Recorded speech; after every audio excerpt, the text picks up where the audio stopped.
بسم اللہ الرحمن الرحیم۔ السلام علیکم ناظرین، آج ہم جس بیماری کے بارے میں بات کریں گے اس کو عرف عام میں گرمی کے دانے، جوانی کے دانے، کیل مہاسے، پمپل یا ایکنی کے ناموں سے جانا جاتا ہے۔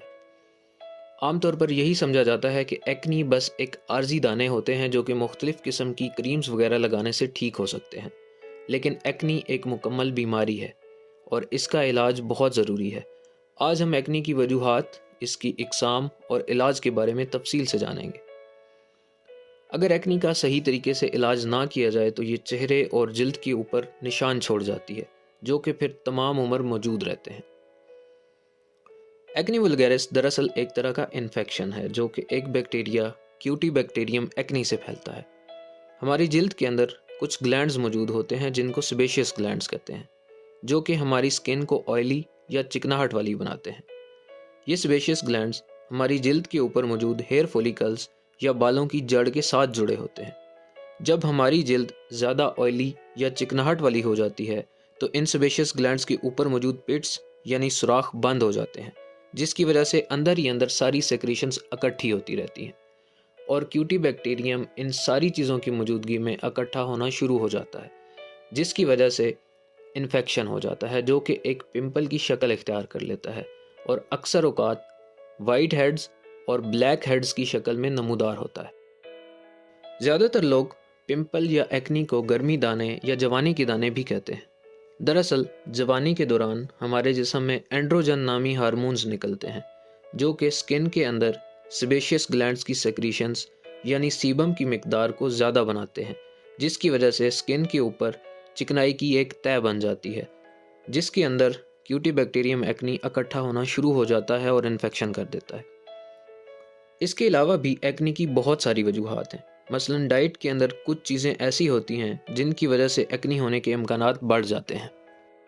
مثلا دودھ، بیکری کی بنی ہوئی اشیاء، فاسٹ فوڈز اور میٹھے کھانے، یہ تمام اشیاء ایکنی کو زیادہ کرتی ہیں۔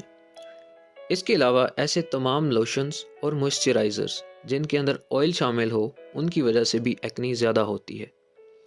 وہ تمام چیزیں جن سے اینڈروجن ہارمون زیادہ بنتے ہیں، ان کی وجہ سے ایکنی زیادہ ہوتی ہے۔ مثلا اکثر پیریڈز کے دوران خواتین میں ہارمونل امبیلنس ہو جاتا ہے جس کی وجہ سے ایکنی زیادہ ہو جاتی ہے۔ اس کے علاوہ خواتین میں پولی سسٹک اووری ڈیزیز کی وجہ سے بھی ہارمونل امبیلنس ہو سکتا ہے اور ایکنی زیادہ ہو سکتی ہے۔ اکثر اوقات ٹینشن یا سٹریس کی وجہ سے بھی سکن میں سیبیشیس گلینڈز کی سیکریشن زیادہ ہو جاتی ہیں اور ایکنی بڑھ جاتی ہے۔ ایکنی یعنی پمپلز نہ صرف چہرے بلکہ باقی جسم کے حصوں کو بھی متاثر کر سکتے ہیں۔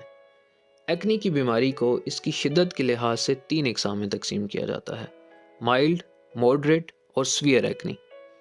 ایکنی کے علاج کی بات کی جائے تو عموماً لوگ سمجھتے ہیں کہ سکن کے اوپر چند کریمیں وغیرہ لگا لینے سے ایکنی سے چھٹکارا حاصل کر سکتے ہیں، لیکن ایکنی کا علاج عموماً 6 سے 8 ہفتوں تک چلتا ہے۔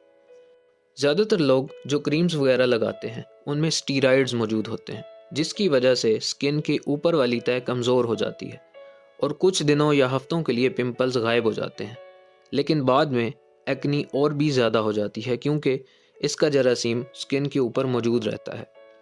اس لیے ایکنی کی نوعیت کو دیکھتے ہوئے اس کا علاج مختلف ہے، یعنی کچھ کنڈیشنز میں صرف جلد کے اوپر لگانے کے لیے اینٹی بائیوٹکس اور وٹامن اے کی کریمز دی جاتی ہیں اور کچھ میں لمبے عرصے تک کھانے کے لیے اینٹی بائیوٹکس بھی دی جاتی ہیں۔